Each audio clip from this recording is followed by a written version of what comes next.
mid-1980s, scientists would discover the endocannabinoid system within the human body. Now this would lay waste to claims for decades the cannabinoids had no beneficial purpose for human consumption.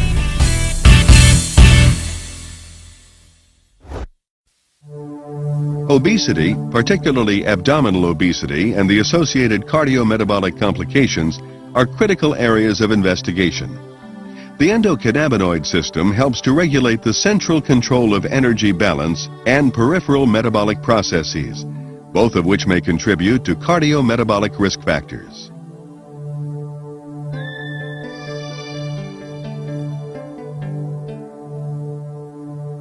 The endocannabinoid system, or ECS, influences multiple physiologic processes. This intricate system modulates energy intake, as well as nutrient transport, metabolism, and storage. The ECS regulates these processes through endogenous ligands, such as anandamide and 2-arachidonyl glycerol, and the CB1 receptor. CB1 receptors are located in the brain, digestive tract, muscle, and adipose tissue. Integration of these central and peripheral ECS components is achieved through neuronal and hormonal signaling.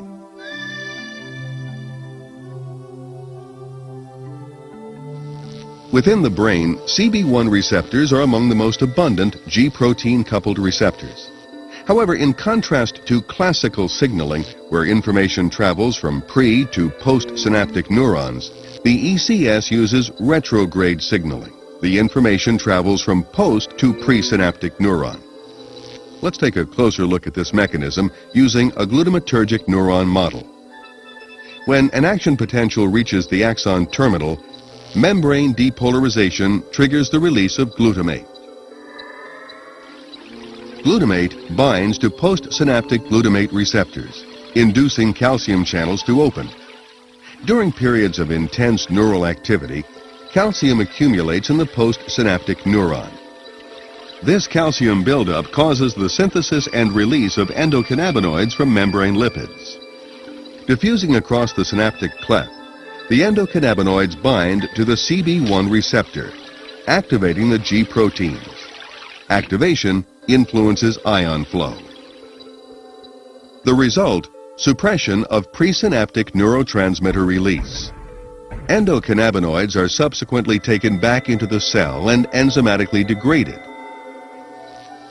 In addition to acting as neural messengers, endocannabinoids mediate paracrine and autocrine signaling in adipocytes, hepatocytes, and other cells.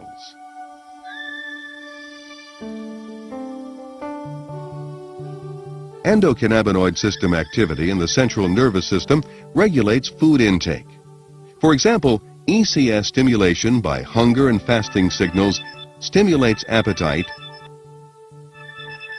and increases the palatability of food. Endocannabinoids slow gastric emptying and GI transit and appear to stimulate secretion of ghrelin, a neuropeptide that increases appetite and food intake. After eating, cholecystokinin in the duodenum triggers satiety signals. Subsequently, ECS activity is decreased through suppression of CB1 expression. An increase in the adiposity hormone leptin decreases endocannabinoid levels in the hypothalamus and decreases food intake.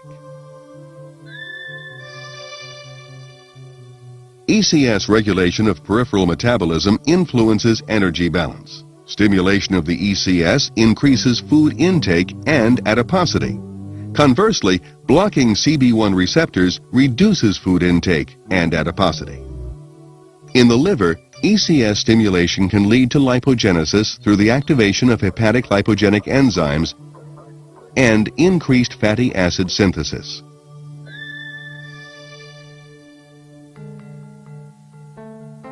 Chronic stimulation of the ECS is associated with dyslipidemia.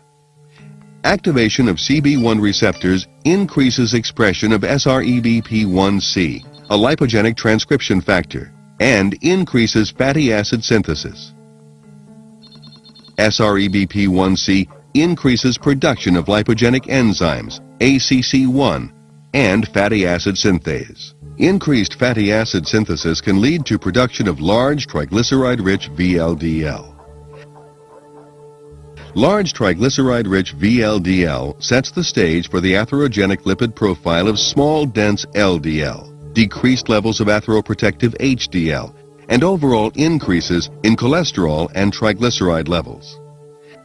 Adiponectin, another hormone secreted by adipocytes, regulates lipid and glucose metabolism. Adiponectin is believed to regulate fatty acid oxidation in muscle and liver, thus improving insulin sensitivity. CB1 receptor stimulation in adipocytes reduces adiponectin, while CB1 blockade increases adiponectin synthesis. Metabolic dysregulation leads to a constellation of symptoms including abdominal obesity, atherogenic dyslipidemia, hypertension, insulin resistance, prothrombotic state, and pro-inflammatory state.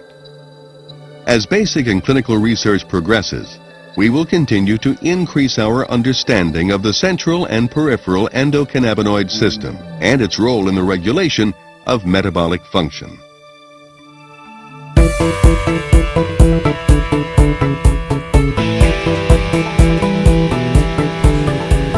There you have it, in one plain video. Cannabis could be mankind's symbiotic plant. Until next time, I'm William Martin with Cannabis Science.